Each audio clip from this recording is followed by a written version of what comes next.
Good morning, everybody. Just thought I'd do a really quick vocab video for the week. I believe last time we ended on word 143. Technically should have ended on 144, so we could start with 145 today, but it's not really a big deal. So we're actually going to go from 144 to 156. So go ahead and get out your notebooks, get out your pencils, your writing utensils, and everything, and let's get started. Okay, so last time we ended with remonstrance. Today, the first word is reprehensible. Something or somebody that is deserving censure, like censorship or condemnation. So I was actually on Twitter this morning and I saw Carlton, the word Carlton was trending. And apparently, there's a high school named Carlton, and there was a high school senior who did something that was really quite reprehensible. They made a really racist TikTok. You know those TikToks where they put let's say your name on a piece of paper and they put it in the sink, and then they're putting water with the qualities that you have most of or least of, depending on how much liquid is going into it. Well, they did that, but with a racial slur. And so I think that's probably why it was trending, is because their reprehensible actions probably got a lot of attention. It's a really important lesson for you guys to learn too, to not do things like that. Because I mean, these students, college opportunities are probably going to get rescinded. They're probably going to get taken away because of their reprehensible actions. But it's a sad lesson to learn that I hope you guys never have to learn firsthand. 145, reprove. That's to reprimand or censure somebody. So those students, again, are probably going to get reproved by their school officials. And I didn't see where exactly this high school was. I started looking through some of the tweets, and I saw the first 10 seconds of the video, and I couldn't watch it because it was pretty bad. Retribution is punishment inflicted on someone as vengeance for a wrong or a criminal act. So, for example, in our judicial system, the way that retribution works is you have a trial and you have a jury of your peers. They decide whether or not you're guilty or innocent, depending on the evidence and the arguments that are presented by the defendant and the other side. I forget what the word is. Prosecution. And so let's say that you are found to be guilty of tax evasion or something, I don't know. Then the court could decide that your retribution would be to serve 5 months in prison. I don't know. It's whatever they feel would be fair. And then let's go to number 147, retrospection. That's looking back. So in retrospection, I feel like I could have maybe for future years, I feel like I'm gonna not teach Lord of the Flies right off the bat. I feel like the summer homework this year is still gonna be Canterbury Tales, tentatively, meaning I think. But let's say we do Canterbury Tales, and then I think I'm gonna go with Of Mice and Men, just because it's such an easy book, and it'll be a nice little reprieve for students. Kind of like how Animal Farm is supposed to be a nice little break after we read Macbeth. So in retrospection, after reflecting, that's what retrospection is. It's the action of reflecting back. Sagacity, that's the quality of being sagacious. But what does sagacious mean? Well, you guys know what sage means. It means to be wise, knowing what's right from wrong. I'm sorry. So in that sense, Sean's sagacity helped him discern from right and wrong. Those students at Carleton High School or whatever probably didn't have a lot of sagacity, much to their dismay, and then also their parents.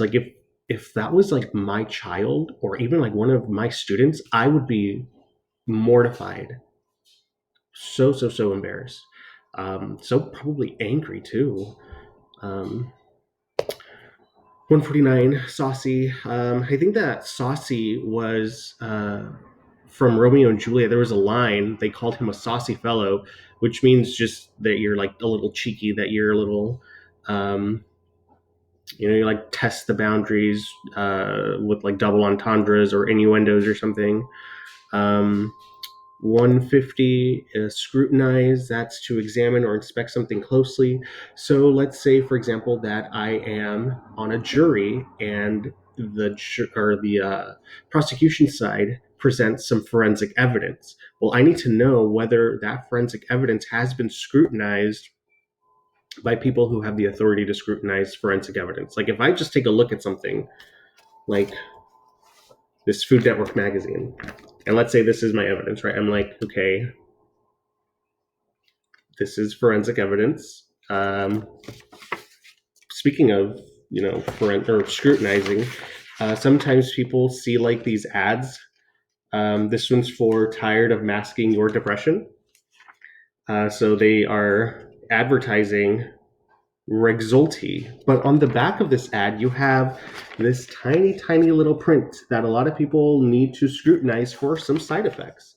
Um, for example, uncontrolled body movements. Rexulti may cause movements that you cannot control in your face. But my face already can't lie, so don't need a pill to make me not be able to control my face.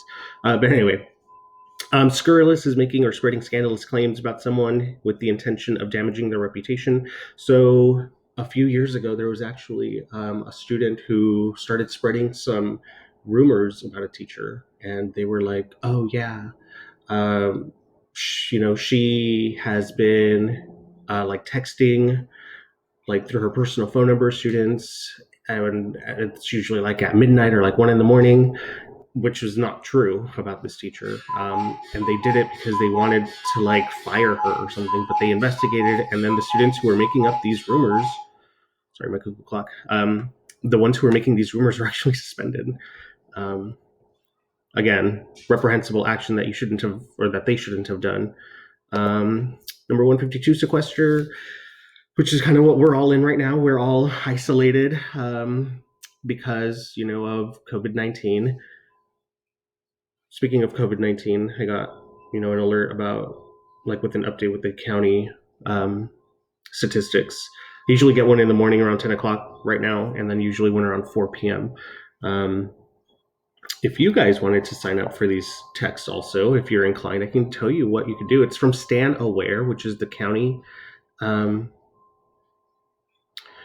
thing. So if you text Stan COVID, STANCOVID 19 to the number 888777, you'll get alerts every day. So I'll put it right here for you if you can see that. Stan COVID 19 to the number 888777. You'll get the same alerts that I do. But anyway, we're all being sequestered right now, for good use or for a good purpose, I think. Looking at some of the statistics from, some of the different countries, it's really startling how dangerous this virus is and how contagious it is. But also, I think we need to look at some of the positives too. California was the first state to mandate a stay-at-home order, which is probably one of the reasons why our cases have been so low compared to like New York City, compared to Italy, compared to Spain. I just read that in New York, let me pull it up again. They had I'm sorry, not New York. In Italy, they have had so far 22,000 deaths.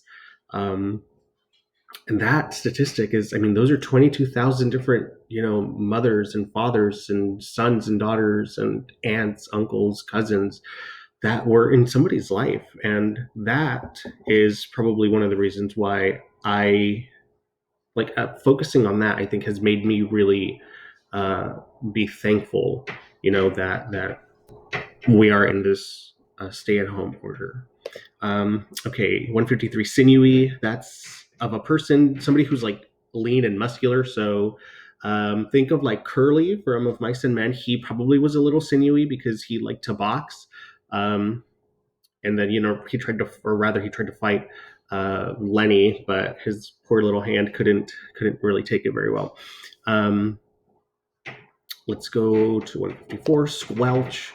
That's the sound that your shoes make, like when you're trekking through mud. So, like, let's say that we had a downpour, and let's say that you're like redoing your backyard, so all of the grass was pulled out, and you just have like mud. And if you, let's say, needed to take the garbage out into the alley or whatever, you'd have to squelch through your backyard to get your garbage cans out. Stead, that's a sedate, respectable, and unadventurous of a person. So, like in that one, I actually had a professor once who hated it when people would ask him questions. Usually because, according to some of my, fellow students at the time, he didn't really know what he was talking about.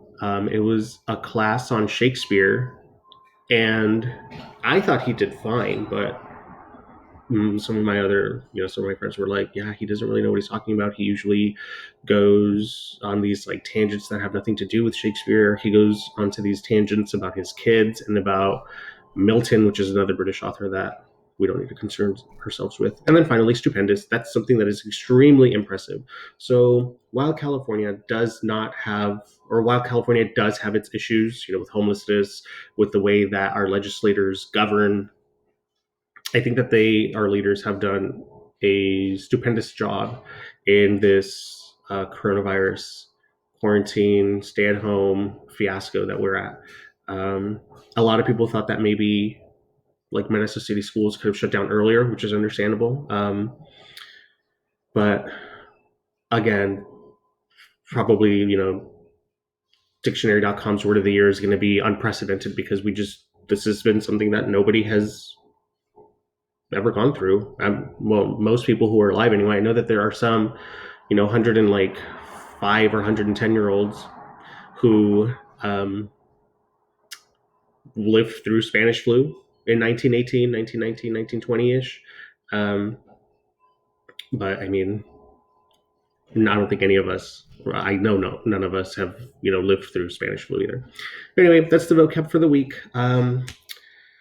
Please continue to wash your hands. Please keep staying home. Just because the numbers are down doesn't mean that it's, automatically time for us to just like reopen everything. It does have to be like a gradual process. So stay happy, stay safe. Bye.